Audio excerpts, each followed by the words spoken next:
بسم اللہ الرحمن الرحیم۔ عزیز طلبہ و طالبات، مقالہ نگاری کے 5ویں لیکچر کے ساتھ آپ کے سامنے حاضر ہوں، اور اس سے پہلے ہم مقالہ نگاری کے آغاز سے مختلف چیزیں پڑھتے آئے ہیں۔ ہم نے دیکھا کہ موضوع کا انتخاب کس طرح ایک خیال سے موضوع تک جاتے ہیں ہم، اور اس کے بعد بہت سے مباحث اس میں دیکھیں۔ آج کا جو میرا موضوع ہے مقالہ نگاری کے حوالے سے، وہ ہے مفروضہ، یعنی ہم جو مختلف مفروضے کس طرح سے بناتے ہیں۔ جب ہم ایک مقالے کا خاکہ بناتے ہیں اور ہم جب یہ کوشش کرتے ہیں کہ ہم اس کو مقالے کی صورت دیں، تو اس میں ہم کچھ چیزیں جو ہیں آغاز سے ان کو دیکھتے ہیں۔ 4 چیزیں جو اس کا ایک حصہ ہوتی ہیں مقالے کے خاکے کا، وہ 4 بنیادی چیزیں جس میں تعارف مقالے کا، اور اس کے بعد اس کے مفروضات، پھر ضرورت و اہمیت، پھر اس کے اغراض و مقاصد، اور پھر تحقیقی استفسارات یا ریسرچ کویسچنز، اس میں یہ چیزیں اہم ہوتی ہیں۔ مقالے کا تعارف جو ہے اس پر میں اس سے پہلے بھی کچھ عرض کر چکا ہوں آپ کے سامنے کہ مقالہ جب آپ ایک بناتے ہیں، اپنے لیے کوئی موضوع منتخب کرتے ہیں، تو آپ کا یہ فرض ہے کہ آپ یہ بتائیں کہ وہ موضوع کیا ہے اور کیسے اس کو آپ پیش کر رہے ہیں۔ لیکن جو اصل چیز ہے تعارف میں تھوڑا سا ان کو بریفلی ڈسکس کروں گا، کیونکہ جب میں مفروضے کی بحث کرتا ہوں تو مفروضات کے پیچھے آپ کو یہ پتہ ہونا چاہیے کہ آپ اس کی بنیاد کیسے بنا رہے ہیں۔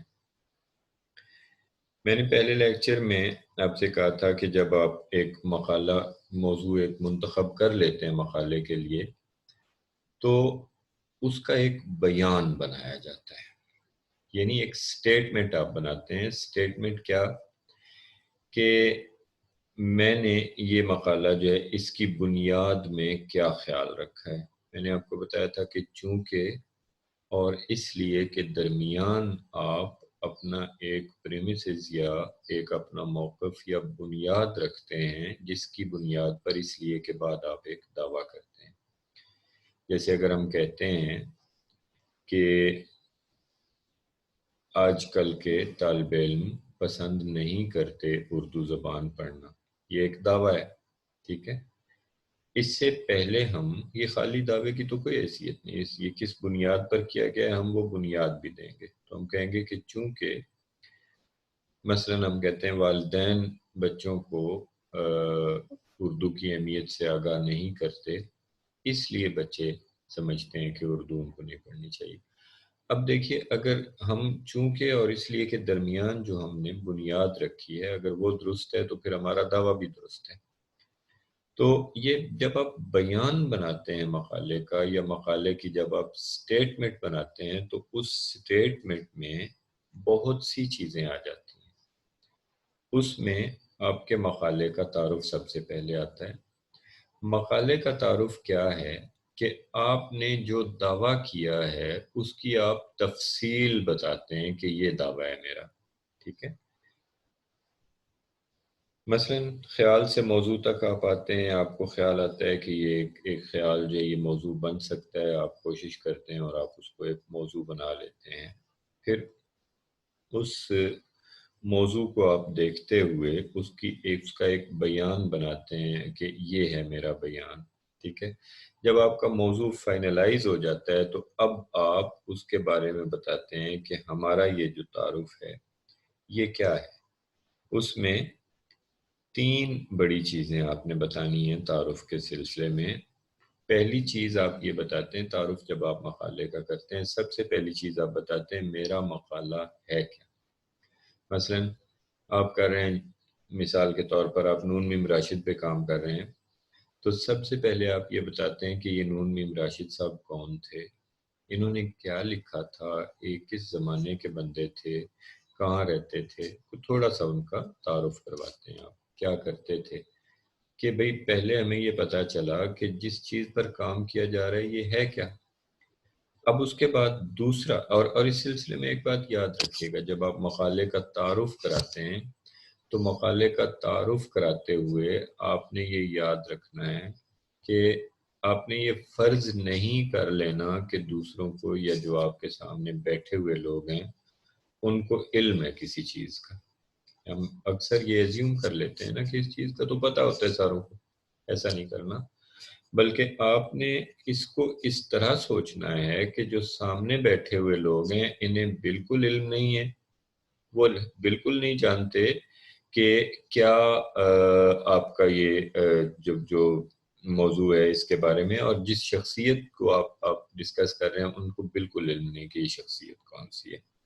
یہ ذہن میں رکھ کے آپ نے چلنا ہے، اور اس کا آغاز سے تعارف کرانا ہے، بالکل ابتدا سے، کہ جس شخصیت کو آپ ڈسکس کر رہے ہیں بالکل ابتدا سے اس کے بارے میں بتانا ہے کہ یہ ہیں یہ صاحب، تاکہ ان کا پورا نام بتانا ہے۔ جی، اس کے بعد دوسرا ہے جو تھوڑا سا آپ کے لیے سمجھنا شاید اس کو، کہ آپ کو یہ بتانا ہوتا ہے تعارف میں کہ آپ کے مقالے کا پیراڈائم کیا ہے۔ پیراڈائم سے مراد یہ ہے کہ وہ نظام فکر پورے کا پورا، جس میں کلچر بھی ہے، جس میں روایات بھی ہیں، جس میں اس دور کی نفسیاتی ساخت بھی ہے، اس دور کے علمی رجحانات بھی، ساری چیزیں آپ کے سامنے ہوتی ہیں۔ آپ نے اس کا ایک مختصراً بتانا ہوتا ہے کہ یہ پیراڈائم ہے جس میں یہ مقالہ میں نے لکھنا ہے۔ مثلاً اگر ہم نے علامہ اقبال پر ہم مقالہ لکھنا چاہتے ہیں تو اقبال کا پیراڈائم، میں بالکل سادہ ترین مثال دے رہا ہوں، ہم کہتے ہیں کہ جی علامہ محمد اقبال یہاں پیدا ہوئے تھے، یہ ان کا نام تھا، یہ کچھ انہوں نے لکھا، یہ تعلیم حاصل کی، یہ ان کا مقصد تھا۔ ٹھیک ہے، ہم بتا رہے ہیں کہ میرا مقالہ، اور میں ان کے جو خیالات ہیں ان کے اس پہلو پر کام کرنا چاہتا ہوں۔ اب آپ نے پیراڈائم بتانا ہے، پیراڈائم کیا ہے؟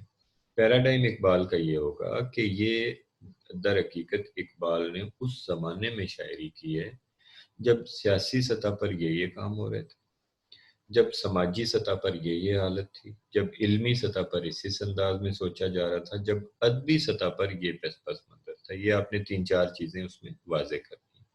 کوئی بھی آپ کا موضوع ہو جس پر آپ کام کر رہے ہیں، آپ اس کا ایک پیراڈائم بتائیں گے کہ یہ اس زمانے کا بندہ ہے، اس کے چاروں طرف یہ ہو رہا تھا، اور یہ اس کے چاروں طرف نظام فکر کے یہ پہلو موجود تھے۔ ٹھیک ہے، یعنی اس کا ایک پورا پس منظر آپ نے بتانا ہے۔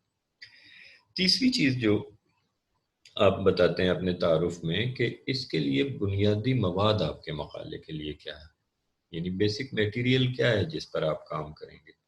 اگر تو آپ شخصیت پر کام کر رہے ہیں تو آپ بتائیں گے کہ اس شخصیت نے یہ کچھ لکھا ہے جس کی تشریح اور توضیح مقصود ہے۔ اگر آپ کسی موضوع پر، مثلا کسی تحریک پر کام کر رہے ہیں، آپ کہہ رہے ہیں میں ایہام گوئی پر کام کر رہا ہوں، تو ایہام گوئی کی تحریک میں آپ بتاتے ہیں اپنے تعارف میں کہ اس تحریک میں اس زمانے سے اس زمانے تک یہ لوگ شامل تھے، شاہ آتم تھے، مظہر جان جانا تھے، یہ کچھ۔ تو جب آپ کسی بھی مقالے کا تعارف لکھتے ہیں تو یہ 3 بڑی چیزیں ہیں جو اس میں شامل ہونی چاہیے۔ کون سی؟ پہلی چیز کہ میرا مقالہ ہے کیا، دوسری چیز میرے مقالے کا فکری، تہذیبی، سیاسی پس منظر کیا ہے، اور تیسری چیز جو آپ نے مینشن کرنی ہے کہ اس کے لیے وہ کون سا مواد ہے جس کو میں بنیاد بنا کر یہ مقالہ لکھوں گا، جس کی تشریح اور توضیحات ہوں گی اور جو مواد سامنے ہمارے رہے گا۔ تو یہ تو ہوا تعارف۔ اس کے بعد جب آپ تعارف سے مرحلے سے نکلتے ہیں تو آپ مفروضے پر آتے ہیں۔ مفروضہ کیا ہے؟ آپ نے جو اپنا بیان بنایا، جو ابھی میں نے جس کا ذکر کیا کہ ایک سٹیٹمنٹ بنتی ہے، اور وہ سٹیٹمنٹ جو ہے وہ کیا ہوتی ہے کہ چونکہ اور اس لیے کہ درمیان آپ ایک مرحلہ لے کر آتے ہیں کہ اپنا موضوع جو ہے اس کا ایک آپ موقف یا سٹانس لیتے ہیں یا ایک بنیاد بناتے ہیں اپنے موضوع کے لیے کسی چیز کو، تو اس کو ہم کہتے ہیں کہ آپ نے اس موضوع کو جو ہے وہ بنیاد بنا کر اس چیز کو بنیاد بنا کر ایک دعویٰ کیا ہے۔ آپ کو میں ابھی اس کا ایک چھوٹی سی مثال دینا چاہ رہا ہوں اس مفروضے تک آنے کے لیے کہ آپ کس طرح ایک اپنے بیان میں سے کیسے مفروضہ آپ جو ہے وہ ایک نکالتے ہیں۔ دیکھیے، میں ابھی آپ کے سامنے ایک سکرین لانا چاہ رہا ہوں، اور وہ سکرین جو ہے اس پہ آپ کو اس کی تھوڑی سی ایک ایگزامپل دینا چاہ رہا ہوں کہ کس طرح ہم ایک جو ہمارے سامنے بیان ہوتا ہے اس میں سے ہم کس طرح سے دیکھ سکتے ہیں کہ ہم مفروضہ کہاں سے لیتے ہیں۔ آپ کے سامنے یہ ایک سادہ سکرین ہے، اور یہ سکرین جو ہے یہ ورڈ ڈاکومنٹ ہے کہ اس کو میں تھوڑا سا آپ کے لیے ایڈجسٹ کر لیتا ہوں۔ ہم جمیل نوری نستعلیق میں آ جاتے ہیں اور ہم اس کو اردو میں اس سکرین کو کر لیتے ہیں۔ جی، اب آپ ذرا یہ دیکھیے کہ آپ کے سامنے جو سکرین ہے اس میں میں ایک بیان لکھ رہا ہوں۔ فرض کیا کہ میرا موضوع یہ ہے کہ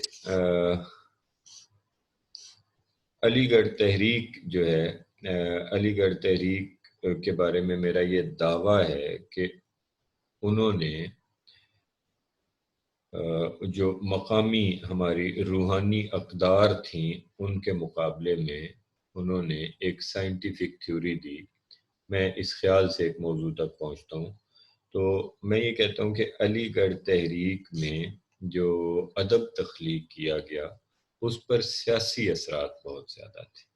ٹھیک ہے، تو میرا موضوع بنتا ہے کہ علی گڑھ تحریک کے ادب پر سیاسی اثرات کا مطالعہ۔ اب یہ میں نے موضوع سوچ لیا، یعنی میں ایک خیال سے موضوع کی طرف آیا۔ آپ سمجھ رہے ہیں نا کہ جیسے میں نے آپ کو بتایا تھا، ایک خیال آیا کہ علی گڑھ تحریک میں مقامی جو روحانی اقدار تھیں ان سے انگریز خوف زدہ تھے، تو ان روحانی اقدار کے مقابلے میں علی گڑھ تحریک میں ایسی اقدار متعارف کرانے کی کوشش کی گئی جو ان روحانی اقدار کا اثر ختم کر سکیں، اور اس مقصد کے لیے جان بوجھ کر ایسا ادب تخلیق کیا گیا جس کی وجہ سے لوگ جو ہیں وہ روحانیت سے دور ہو جائیں۔ اب میں اس خیال کو ایک موضوع بنا لیتا ہوں، علی گڑھ تحریک کے ادب پر سیاسی اثرات کا مطالعہ۔ اب اس موضوع کا بیان کیا ہوگا؟ میں لکھوں گا کہ چونکہ کے بعد جیسے میں نے بتایا تھا کہ یہ تھوڑا سا میں وقفہ دے دیتا ہوں تاکہ آپ کو چونکہ کے بعد سمجھ آئے۔ چونکہ علی گڑھ تحریک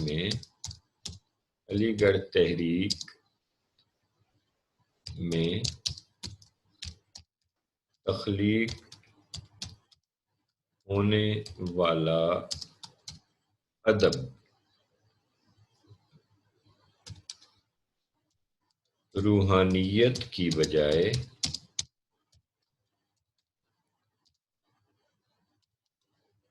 سائنسی طرز فکر پر زور دیتا ہے،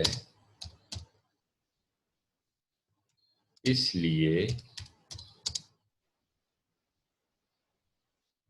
اس ادب کی تخلیق کے مقاصد سیاسی تھے۔ لیجئے جناب، یہ بن گئی ایک سٹیٹمنٹ۔ اب آپ یہ دیکھیے کہ اس سٹیٹمنٹ میں اس لیے تک اور پھر اس لیے کے بعد دو حصے ہیں اس سٹیٹمنٹ کے۔ یہ سٹیٹمنٹ ہے نا، ایک موضوع تھا میرا اور اس کی ایک سٹیٹمنٹ بنی، اور اس سٹیٹمنٹ میں دو حصے بن گئے۔ ایک حصہ ہے یہ علی گڑھ تحریک میں تخلیق ہونے والا ادب روحانیت کی بجائے سائنسی طرز فکر پر زور دیتا ہے، ٹھیک ہے۔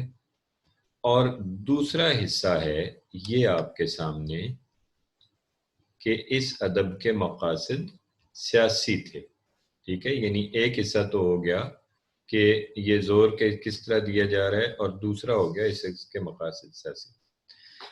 اب یہ جو پہلا حصہ ہے، یہ والا جو سرخ روشنائی میں ہے، سرخ رنگ میں، اس کو اگر آپ دیکھیں تو یہ حصہ جو ہے یہ ہے آپ کی بنیاد، اور یہ حصہ ہے آپ کا دعویٰ۔ آپ نے یہ دعویٰ کیا ہے کہ اس ادب کی تخلیق کے مقاصد سیاسی تھے، اور آپ کے اس دعوے کی بنیاد ہے یہ کہ علی گڑھ تحریک میں تخلیق ہونے والا ادب روحانیت کی بجائے سائنسی طرز فکر پر زور دیتا ہے۔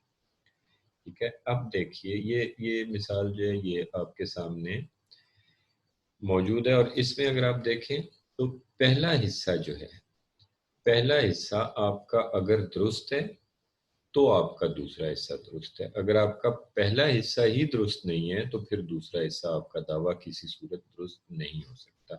بنیاد غلط ہے تو دعویٰ بھی غلط ہے۔ اب یہ جو آپ کی بنیاد ہے، یہ جو آپ کا ایریا ہے یہ والا، یہ بنیاد آپ نے فرض کی ہے، ابھی آپ نے اس کو ثابت نہیں کیا۔ ابھی آپ سمجھتے ہیں کہ میرا خیال ہے کہ ایسا ہے، یعنی آپ یہ سمجھتے ہیں کہ میرا خیال ہے کہ علی گڑھ تحریک میں تخلیق ہونے والا ادب روحانیت کی بجائے سائنسی طرز فکر پر زور دیتا ہے۔ آپ نے اب اسے ثابت کرنا ہے کہ آپ کا یہ خیال درست ہے یا غلط ہے، تب آپ کا یہ دعویٰ درست ثابت ہوگا، اور اس کے درمیان آپ پھر تعلق بھی ایک بنائیں گے کہ بھئی میرا یہ جو کچھ میں نے کہا ہے اس کی وجہ سے کیوں میرا یہ دعویٰ درست ہے، وہ بات کا مرحلہ ہے۔ اب آپ یہ دیکھیے کہ ہم نے جب یہ دعویٰ کیا تو اب ہمارے سامنے علی گڑھ تحریک میں تخلیق ہونے والا ادب ہے۔ اس ادب میں کیا کیا چیزیں شامل ہیں؟ یہ ہے مواد، ٹھیک ہے، جو میں نے بتایا تھا تعارف ہم کرائیں گے تو ہم کہیں گے کہ یہ چیزیں اس میں ہم ڈسکس کریں گے۔ اس میں ناول شامل ہیں، اس میں سوانح نگاریاں شامل ہیں، اس میں شاعری شامل ہے، اس میں سر سید کے مضامین ہیں، اس میں مسدس مد و جزر اسلام ہے، سب کچھ شامل ہے۔ اب ہم نے یہ مفروضہ فرض کر لیا کہ یہ ادب جو ہے یہ روحانیت کی بجائے سائنسی طرز فکر پر زور دیتا ہے، ٹھیک ہے، یہ ہمارا مفروضہ ہو گیا۔ اب اس مفروضے کو ثابت کریں گے ہم، اور اس میں ہم مثالیں دیں گے کہ دیکھیے جناب، نمبر ایک تو یہ چیز ہے جس پہ ہمیں پتہ چلتا ہے کہ روحانیت کی بجائے سائنسی طرز فکر پر زور دیا جا رہا ہے۔ جیسے ہم کہیں گے کہ مسدس علی کو آپ دیکھ لیں، اس میں سے تمام معجزے نکال دیے گئے کہ معجزے خلاف عقل ہیں، یا آپ سر سید کے مضامین کو دیکھ لیں کہ وہ تو قرآن پاک کے بھی ان حصوں پر کو جو ہے وہ ایڈٹ کرنے کے لیے تلے ہوئے تھے کہ جو سائنس کی روح سے درست ثابت نہیں ہوتے، یا آپ مثلا آپ میرات العروض کو دیکھ لیں کہ اس کے کردار جو ہیں وہ کس طرح جو ہے وہ روحانیت سے بچ کر سائنسی طرز فکر کی طرف چلتے ہیں۔ تو یہ جو آپ نے ایک فرض کی تھی چیز، آپ اس کو مثالوں سے ثابت کیا آپ نے۔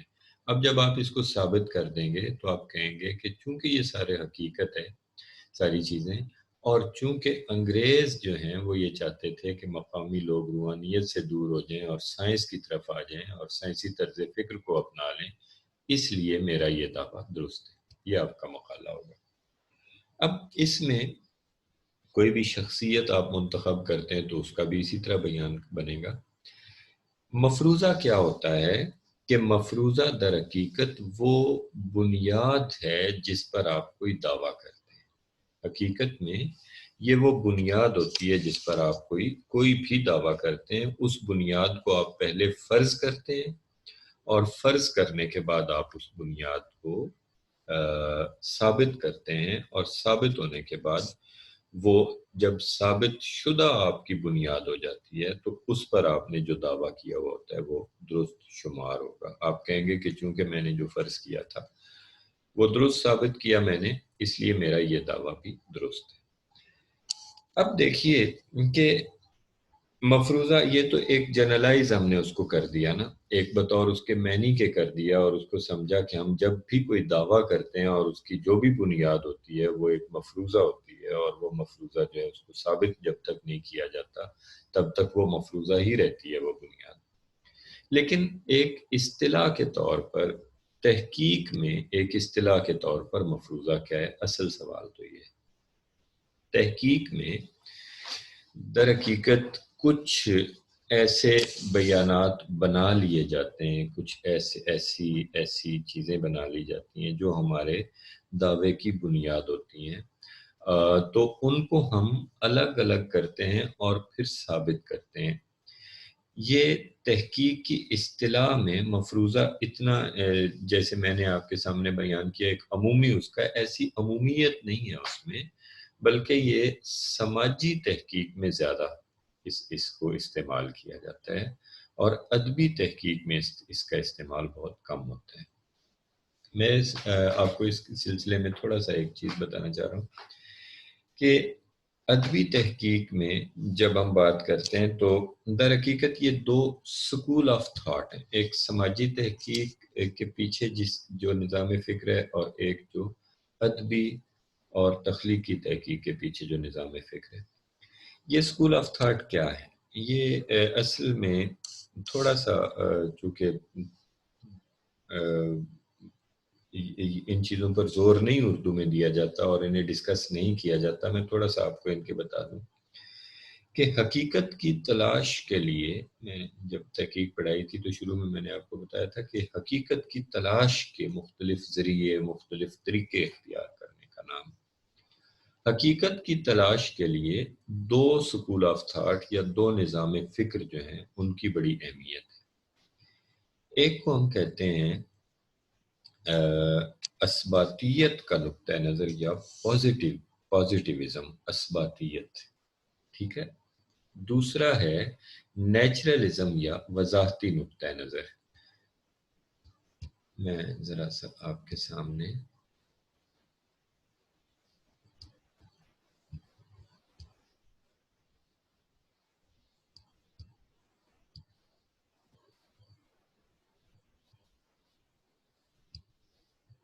اسکرین لانا چاہ رہا ہوں۔ جی، دو نقطہ ہے نظر ہیں، ایک کو ہم کہیں گے اثباتی یا پازیٹیوسٹ ہیں یہ لوگ، ٹھیک ہے، اور دوسرا نقطہ نظر ہے وضاحتی یا نیچرلسٹ۔ یہ اثباتی اور وضاحتی کیا ہیں دو نقطہ نظر، پہلے ان کو سمجھیں۔ پازیٹیوسٹ یہ کہتے ہیں کہ دنیا میں جتنی چیزیں ہیں وہ حقیقت مطلق کے طور پر ثابت کی جا سکتی ہیں۔ حقیقت مطلق سے کیا مراد ہے کہ ہم ایک چیز کا حتمی نتیجہ دے سکتے ہیں، جیسے 2+2 4 ہوتا ہے، یہ ایک حتمی نتیجہ ہے، یہ ہم دے سکتے ہیں۔ تو یہ اثباتی نقطہ نظر رکھنے والے کہتے ہیں کہ حقیقت کو کلی طور پر تلاش کیا جا سکتا ہے اور اس کا حتمی نتیجہ دیا جا سکتا ہے۔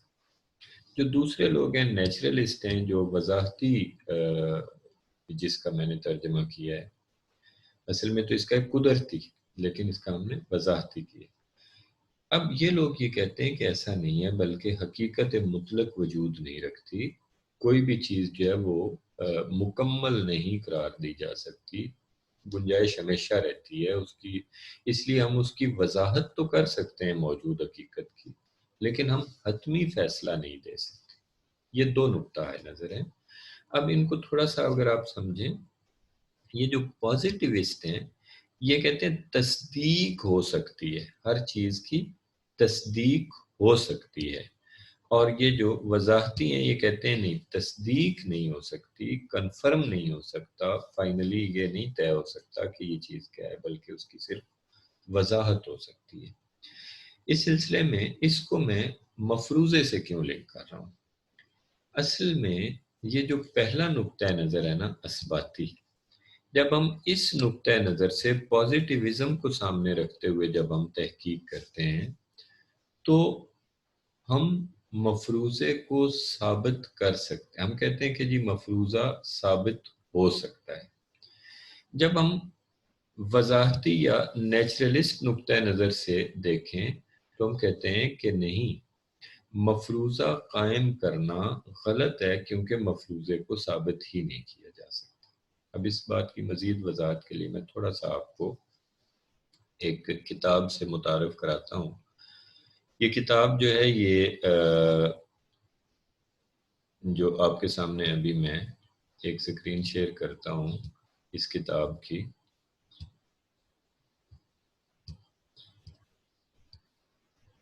یہ کتاب لیزا ایم گیون کی ہے اور یہ ہے the Sage encyclopedia of qualitative research methods.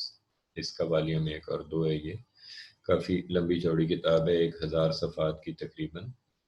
اس کتاب میں میں نے آپ کے لیے اس کتاب میں سے ہائپوتھیسس یا مفروضے کی بحث جو ہے وہ تلاش کی ہے، اور مفروضے کے بارے میں اس میں بہت دلچسپ مجھے چیزیں نظر آئی ہیں جو آپ کے سامنے ابھی میں جن کی وضاحت کرتا ہوں.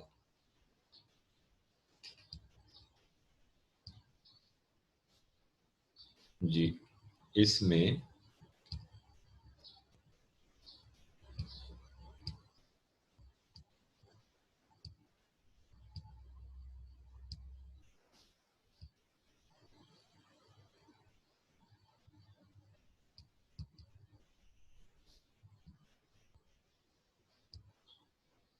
جی ہائپوتھیسس، یہ اس کے صفحہ نمبر 408 پہ یہ آپ کے سامنے ہائپوتھیسس آ گئی. جی اب یہ والا ایریا جو ہے یہ میں نے آپ کے لیے یہاں سے نکال کے کاپی کر کے تو اس کا ترجمہ کیا ہے، جس کو ابھی ہم سمجھنے کی کوشش کریں گے کہ وہ ترجمہ جو ہے وہ کیا ہے، اور اس کتاب میں سے کیا ہوا یہ جو ترجمہ ہے یہ ہمیں کیا بتاتا ہے اس موضوع کے بارے میں کہ پازیٹیوسٹ کون ہے اور ان کا، اور نیچرلسٹ کون ہے اور ان کا تعلق کیا ہے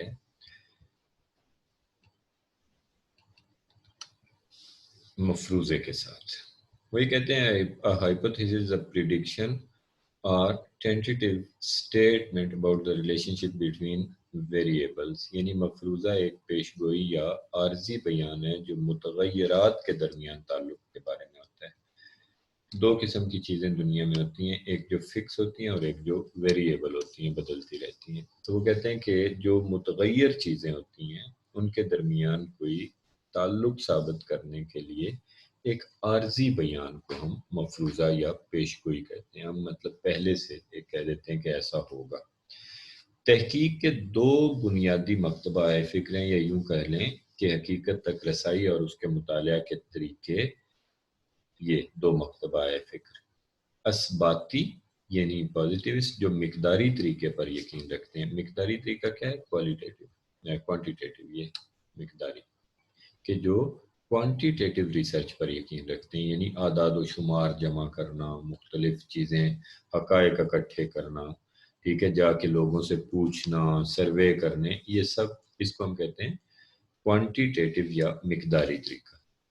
اور وضاحتی یا قدرتی جو استدلال پر یقین رکھتے ہیں. یہ جو کوالیٹیٹیو ہیں یہ استدلال والے ہوتے ہیں.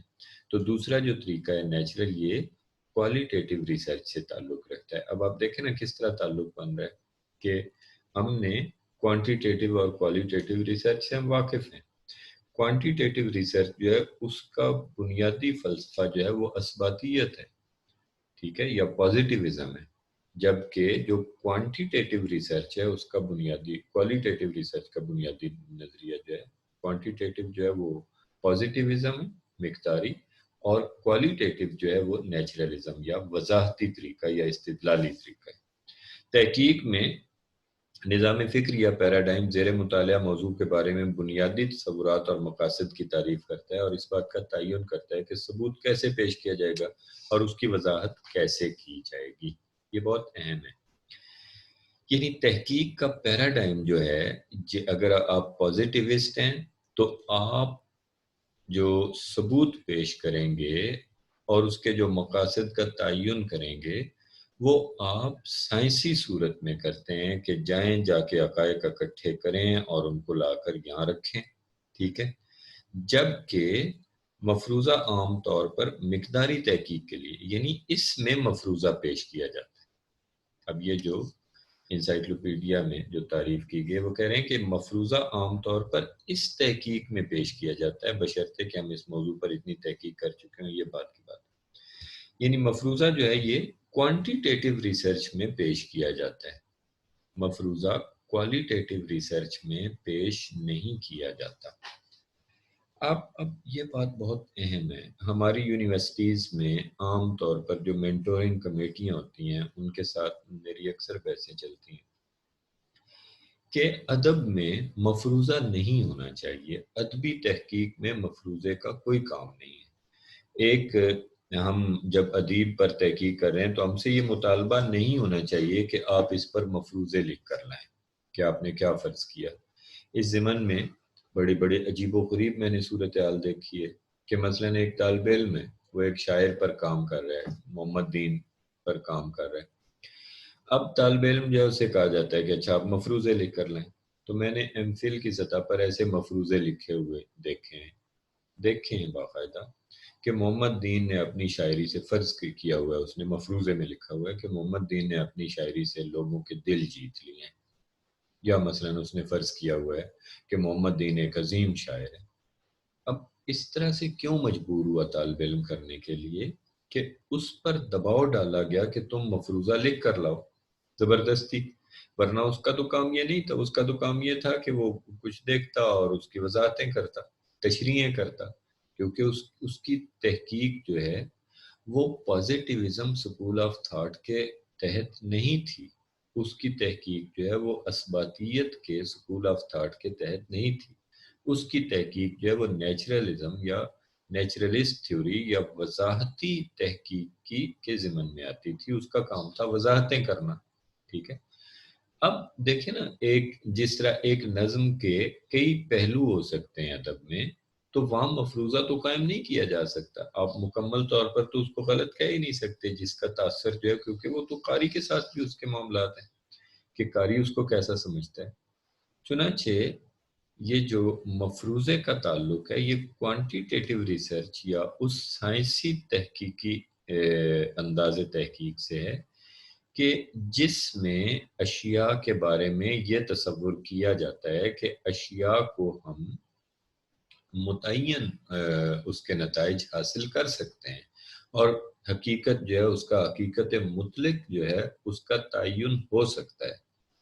جبکہ نیچرلسٹ تھیوری میں، جبکہ وضاحتی طریقے میں مفروضے قائم نہیں کیے جا سکتے، اس لیے کہ وہاں پر آپ حقیقت مطلق کا تعین نہیں کر سکتے. گویا کہنا میں یہ چاہ رہا ہوں کہ ادبی تحقیق میں مفروضہ اصولاً نہیں ہونا چاہیے. لیکن جیسے میں نے آپ کو پہلے بتایا کہ مفروضے کی ایک عمومی صورت ہے اور ایک اصطلاحی صورت ہے. عمومی صورت میں ادبی تحقیق میں بھی یقیناً آپ جو نقطہ نظر قائم کرتے ہیں اس کی بنیاد کچھ ایسی باتوں پر ہوتی ہے جو آپ نے فرض کر لی ہیں. ٹھیک ہے نا. اب وہ جو فرض کی ہوئی باتیں ہیں ان پر آپ جب کام کرتے ہیں تو آپ اپنے مفروضات پر کام کر رہے ہوتے ہیں. لیکن اصطلاحی سطح پر جس طرح سماجی علوم میں یا جس طرح کوانٹیٹیو ریسرچ میں مفروضے قائم کر کے ان کی تصدیق کی جاتی ہے، اس طرح بہت کم ایسے موضوعات ہوں گے ادب میں. یقیناً ہے ادب اور نفسیات میں اور ہر چیزوں میں ایسے موضوعات موجود ہیں، فلسفے میں بھی، کہ جن پر کوانٹیٹیو انداز میں تحقیق کی جا سکتی ہے. جیسے قاضی عبدالودود نے میر تقی میر کے اشعار گننے شروع کر دیے تھے کہ کتنے شعر ہیں جن میں فارسی موضوعات ہیں اور کتنے ہیں جن میں نہیں. اس طرح سے ہو سکتا ہے. لیکن عام طور پر ادبی تحقیق میں مفروضے کا مفہوم وہ نہیں ہوتا جو سماجی تحقیق میں ہوتا ہے. چنانچہ جب آپ مفروضہ قائم کرتے ہیں تو اس کو ایک عمومی صورت دیں اور ایک عمومی انداز میں آپ لکھیں. اور خاص طور پر یہ جو آگے جملہ جو میں نے چھوڑا ہے نا، بشرطے کہ ہم اس موضوع پر اتنی تحقیق کر چکے ہوں کہ پیشگوئی کرنے کے قابل ہوں، یہ بہت اہم ہے. یعنی مفروضہ قائم کرنے سے پہلے آپ اتنا پڑھ لیں کہ آپ کو پتہ تو ہو کہ اس کے اندر کیا چیزیں ہیں، پھر ان کے بارے میں. جیسے ایک بندہ مجید امجد پر کام کر رہا ہے تو پہلے وہ مجید امجد کا کلام پڑھے گا تو ہی کوئی مفروضہ قائم کرے گا نا. تو پہلے اس کا کام ہے کہ اپنے ممدوح کی کتابیں پڑھے اور خوب پڑھنے کے بعد آپ مثلا بہت سارے طالب علم ہمارے جو ہیں وہ کام کر رہے ہوتے ہیں مختلف شاعروں پر یا ادیبوں پر یا شخصیات پر. تو جو بھی صورت میں آپ کام کر رہے ہوں، سب سے پہلا آپ کا کام یہ ہے کہ آپ متعلقہ شخصیت کا جتنا مواد آپ کے پاس اویلیبل ہے آپ اسے پڑھیں، اور اس کو پڑھنے کے بعد یہ سمجھنے کی کوشش کریں کہ اس مواد میں کیا کیا ایسی چیزیں ہیں کہ جن کو آپ ڈسکس کر سکتے ہیں اپنے تھیسس میں. کہا کیا ہے اس نے، بنیادی نظریہ کیا ہے متعلقہ شخصیت کا، پھر مفروضات قائم کریں. ٹھیک ہے نا؟ فرض کیا کہ آپ ایک بندے پر کام کر رہے ہیں تو آپ کو ایسا لگتا ہے کہ وہ ترقی پسند تحریک کے خلاف تھے، وہ مارکسزم کے خلاف ہے. اب ان کی شاعری پڑھتے ہوئے تو آپ کو احساس ہوتا ہے کہ وہ یہ تو بندہ مارکسزم کے خلاف ہے، تو آپ اس کا مفروضہ جو ہے وہ پھر بنانے کے قابل ہو جائیں گے کہ انہوں نے اپنی شاعری میں مارکس کے نظریات کی مخالفت کی ہے. یہ ایک مفروضہ آپ نے دیا، اور پھر جب آپ کام کریں گے ان پر تو آپ اس مفروضے کی تائید میں ان کے بہت سارے شعر اکٹھے کر دیں گے کہ یہ شعر اگر آپ دیکھیں تو ان میں ہمیں نظر آتا ہے کہ یہاں پر متعلقہ شخصیت جو ہے اس نے اشتراکیت کی مخالفت کی. اثباتیت کا نقطہ نظر جو ہے اس کی کچھ خصوصیات ہیں، اور اسی طرح جو نیچرلسٹ تھیوری ہے یا جو وضاحتی نقطہ نظر ہے اس کی بھی کچھ خصوصیات ہیں. ان دونوں کی خصوصیات کو پیش نظر رکھا جائے تو ہمیں اندازہ ہوتا ہے کہ مفروضات جو ہیں ان کو کیوں مفروضے سامنے لائے جاتے ہیں اور کیوں انہیں ہم پیش کرتے ہیں اپنی تحقیق کے لیے. اثباتیت کی خصوصیات میں پہلی خصوصیت یہ ہے کہ حقیقت کا تعین کیا جا سکتا ہے اور اس کے بارے میں پیش گوئی کی جا سکتی ہے اور اسے ثابت کیا جا سکتا ہے. یہ چیز جو ہے یہ پہلی ان لوگوں کی خصوصیت ہے کہ ہم فائنڈ آؤٹ کر سکتے ہیں کہ حقیقت کیا ہے. دوسری خصوصیت جو ہے وہ یہ ہے اثباتیت کی کہ اشیاء کو فاصلے سے دیکھا جاتا ہے، ظاہر پر توجہ ہے، باطن پر نہیں ہے. اب کیا مطلب کہ اعداد و شمار تو اکٹھے کر لیے جاتے ہیں، گنتی کی جاتی ہے، تولا جاتا ہے، بندوں کو گنا جاتا ہے، تولا نہیں جاتا. یعنی یہ جو اثباتیت والے ہیں یہ گنتے ہیں، یہ تولتے نہیں ہیں، یہ ظاہری خصوصیات پر توجہ دیتے ہیں، یہ باطن کو نہیں دیکھتے. جبکہ جب آپ کسی شاعر پر کام کر رہے ہوتے ہیں تو آپ ظاہر سے زیادہ اس کے باطن پر توجہ دے رہے ہوتے ہیں. آپ اس کے شعروں کی گنتی کرنے سے زیادہ اس پر توجہ دے رہے ہوتے ہیں کہ اس کے اندر کیا ہے، اس کے شعروں میں کیا ہے. ٹھیک ہے؟ تو مفروضے وہاں زیادہ اصطلاحی طور پر جو مفروضے کا مفہوم ہے وہ قائم کیے جاتے ہیں جہاں پہ آپ ظاہری چیزوں پر توجہ دے رہے ہوں، انہیں گن رہے ہوں. ٹھیک ہے؟ اور جب آپ فکر پر توجہ ہو، آپ کی فلسفے پر توجہ ہو، تو پھر زیادہ مفروضات قائم نہیں کیے جاتے کیونکہ کوئی حتمی نتیجہ نکالنے کی گنجائش نہیں ہوتی، بلکہ صرف وضاحتیں ہوتی ہیں جو کچھ سوالوں کے جواب تلاش کر کے مزید سوال سامنے لے آتی ہیں. پھر اثباتیت کے نقطہ نظر میں تحقیق کا انحصار اس بات پر ہوتا ہے کہ محقق کا تحقیق پر قابو ہے یا نہیں. یہ تحقیق پر قابو ہونے سے کیا مراد ہے کہ جب ہم کوئی کوانٹیٹیو ریسرچ کر رہے ہوتے ہیں، جیسے ہم نے سروے کر لیے یا جیسے ہم نے چیزیں اکٹھی کر لی، تو وہ سب ہمارے قابو میں ہوتا ہے کہ اتنی گنتی 100 میں سے اگر 70 ہوں گے تو ٹھیک ہے، نتیجہ ٹھیک ہو جائے گا، 30 ہوں گے تو ٹھیک نہیں ہوگا. لیکن جو قدرتی یا وضاحتی نظام فکر ہے اس میں محقق کا اپنی تحقیق پر کوئی قابو نہیں ہوتا، اس کی تحقیق کسی بھی سمت جا سکتی ہے. یوں سمجھ لیں کہ کوانٹیٹیو ریسرچ میں جب ایک مفروضہ قائم کر کے حقائق اور اعداد و شمار جمع کرنے کا کام شروع کیا جاتا ہے تو ہمیں پتہ ہوتا ہے کہ اس کا کیا نتیجہ نکلے گا. ٹھیک ہے؟ لیکن جب آپ ادبی تحقیق میں جاتے ہیں تو محقق کو کچھ علم نہیں ہوتا کہ اس کی سمت کیا ہوگی اور وہ کس طرف ہو جائے گا اس کی بحث. وضاحتی یا قدرتی نظام فکر میں حقیقت متعین نہیں ہے بلکہ اس کے کئی پہلو ہو سکتے ہیں۔ اب یہ ادبی نقطہ نظر سے بہت اہم بات آپ کے لیے، یہ جو کوٹیشن ہے یہاں پہ، یہ بہت اہم ہے، اسی لیے میں نے اس کو الگ سے، یہ کوٹیشن جو ہے اس کو نکال لیا ہے کہ یہ میں آپ کے ساتھ ڈسکس کر سکوں۔ یہ بھی وہیں سے صفحہ نمبر جو ہے وہی کتاب ہے آپ کے سامنے، جو میں نے ابھی آپ کے سامنے اسکرین شیئر کی ہے، وہاں سے آپ اس کو دیکھ سکتے ہیں۔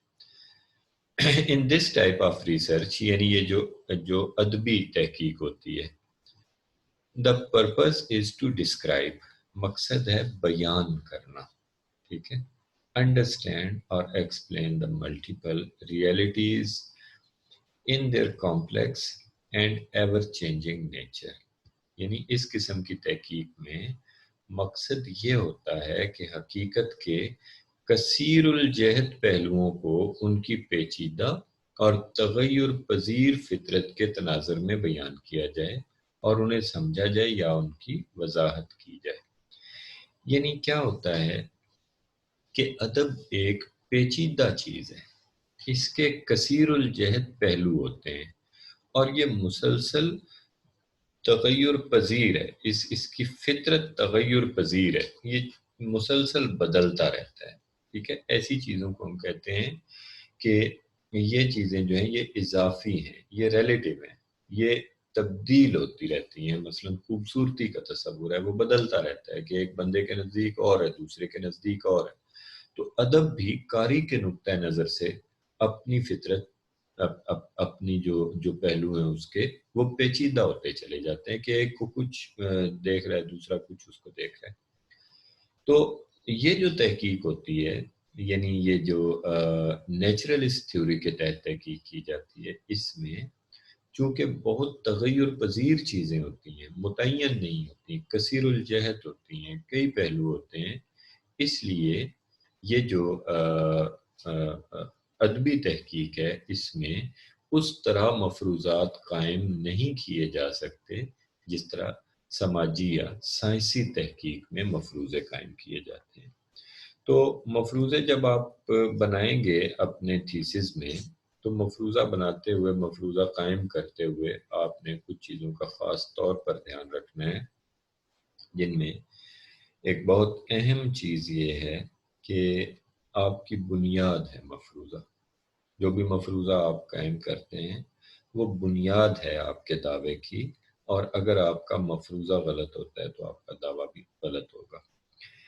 ادب میں جب آپ کوئی دعویٰ کرتے ہیں تو وہ دعویٰ حتمی یا متعین نہیں ہوتا۔ آپ مثال کے طور پر ہم فیض احمد فیض کے بارے میں ایک دعویٰ کرتے ہیں کہ وہ ایک ترقی پسند شاعر ہیں، اور یہ دعویٰ جو ہے اس کی بنیاد یہ ہم رکھتے ہیں کہ چونکہ فیض ترقی پسند تحریک سے وابستہ تھے اور ان کی اکثر شاعری میں بھی مارکسی خیالات ہیں، اس لیے وہ ایک ترقی پسند شاعر تھے۔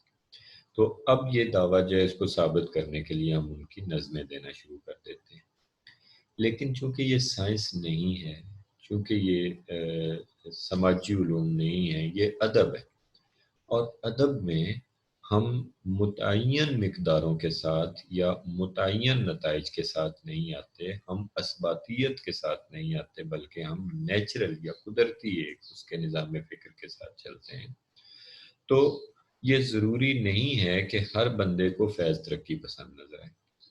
یہ بھی ممکن ہے کہ ایک نقاد ایسا آئے جو کہے کہ فیض کے ہاں تو نیری رومانیت ہے، ترقی پسندی تو ہے ہی نہیں، ترقی پسندی سے کہیں زیادہ تو رومانیت نظر آتی ہے، اور وہ جس انداز میں رومانی ایک شاعر کے طور پر ابھرتے ہیں، وہ ترقی پسندی تو پیچھے رہ جاتی ہے۔ ممکن ہے کوئی اس نقطۂ نظر کے ساتھ سامنے ہے، جیسے راجا گدھ کے بارے میں مختلف لوگوں کے ناول کے بارے میں نقطہ نظر تھے، لیکن جو نقطہ نظر ایک جگہ پہ میں نے یہ بھی پڑھا اور بڑا خوبصورتی سے بیان کیا گیا تھا کہ جناب اصل میں مسئلہ یہ نہیں تھا، وہ ضیاء الحق کے زمانے کا لکھا گیا ناول تھا جس میں اسلامائزیشن پر بہت زور دیا جاتا تھا، اور اس میں ایک عجیب سا نظریہ پیش کیا گیا ہے کہ جناب اگر رزق حرام آپ کھاتے ہیں تو وہ جینیٹیکلی متاثر کرتا ہے انسان کو اور اس کی اولادیں پاگل ہو جاتی ہیں۔ یہ روحانی نقطہ نظر ہے جو خالص اسلامی اقدار کو فروغ دینے کے لیے یہ پیش کیا گیا ہے۔ اور مادہ پرست ذہن جو ہے وہ کہتا ہے کہ یہ اس میں ایسی کوئی بات نہیں، اس کا کوئی تعلق نہیں۔ اب اس نقطۂ نظر سے بھی دیکھا جا سکتا ہے، ٹھیک ہے؟ چنانچہ جب دیکھنے کا زاویہ بدل سکتا ہے، جب دیکھنے کا نقطۂ نظر تبدیل ہو سکتا ہے، تو پھر مفروضہ قائم کرنا بڑا مشکل کام ہو جاتا ہے۔ ادب میں مفروضہ کس طرح قائم کیا جاتا ہے کہ بہت سارے پہلو دیکھے جاتے ہیں، تناظر دیکھے جاتے ہیں، اور ان تمام تناظرات کو سامنے رکھتے ہوئے آپ اپنے مفروضات قائم کرتے ہیں۔ مثلا آپ ایک شخصیت پر کام کر رہے ہیں، تو آپ مختلف تناظر میں اس کے کلام کو دیکھیں اور پھر ہر تناظر کو ایک الگ مفروضے کی شکل دیتے چلے جائیں۔ ٹھیک ہے، تو آج کا لیکچر آپ کے لیے یہ کچھ مفروضے کی بحث کے بارے میں تھا۔ اس کے بعد جو تھوڑا سا یہ چھوٹے موٹے موضوعات ہیں، جیسے ضرورت و اہمیت سے کیا مراد ہے، اگر میں نے یہ کام کیا ہے تو کیا فرق پڑتا ہے اس سے، اگر میں یہ کام نہ کرتا تو کیا ہوتا، ٹھیک ہے، یا مثال کے طور پر اغراض و مقاصد کیا ہیں کہ میں اس مقالے کو مکمل کرنے کے بعد کیا حاصل کرنا چاہ رہا ہوں۔ یہ چھوٹے چھوٹے موضوعات ہیں جن کو آپ ایک بار اس سے کور کریں گے، پھر انشاءاللہ آگے میں جو ابواب بندی پہ جانا چاہتا ہوں یہ اگلے لیکچر میں، کہ ایک مقالہ جب آپ لکھتے ہیں تو آپ کو ابواب بندی کیسے کرنی چاہیے، اور ایک مقالے کے مختلف باب جو آپ بناتے ہیں وہ کس طرح بننے چاہیے، اور کیسے آپ کو اسے لے کر آگے چلنا چاہیے۔ نامیاتی وحدت کیا ہوتی ہے، آرگینک یونٹی کیا ہے، اور ایک مقالے میں نامیاتی وحدت سے کیا مراد ہے، مقالہ کس طرح ایک اچھے ڈرامے یا ناول کی طرح ایک اپنا پلاٹ رکھتا ہے باقاعدہ ایک مقالہ، اور اس کے پلاٹ کے مطابق منصوبہ بنا کر کیسے چلا جاتا ہے۔ یہ انشاءاللہ اگلے لیکچر میں ہم ڈسکس کریں گے۔ تب تک کے لیے آپ سے اجازت، خدا حافظ، بہت شکریہ آپ نے یہ لیکچر سنا۔